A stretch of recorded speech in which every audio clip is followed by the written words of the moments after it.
J'ai inventé une méthode pour certifier les tirages au sort. Ouais. Parce que les tirages au sort actuellement c'est utilisé dans toutes les loteries, dans certaines élections, dans la justice, c'est utilisé partout. Et pourtant on n'a pas de méthode fiable pour faire des tirages au sort.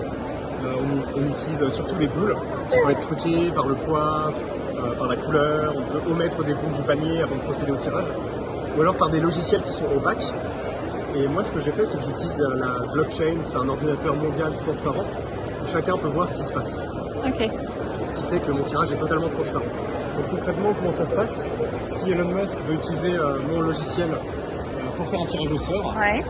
Il va sur mon site, il rentre tous les paramètres du tirage, qui stocke dans un fichier. Ok. Il tweet l'URL du fichier pour que chacun puisse vérifier les règles. Ok. L'URL, je la donne aussi à la blockchain, D'accord.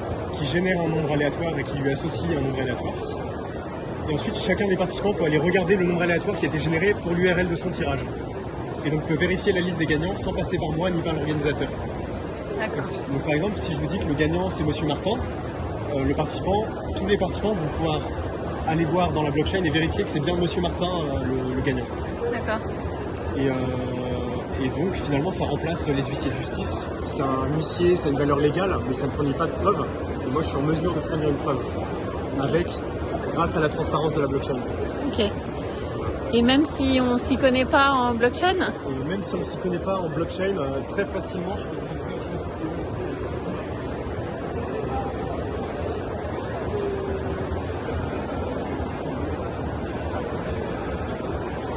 Là, je suis sur un site qui s'appelle etherscan.io et c'est un site qui permet d'analyser la blockchain.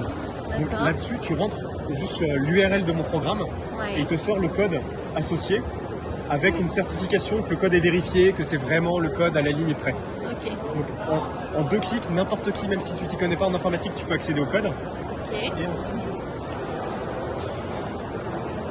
Et ensuite, tu peux également en un clic vérifier le nombre aléatoire de ton tirage, parce que tu peux appeler ce code, la fonction getEntropy qui te donne le nombre aléatoire associé à ton URL de tirage.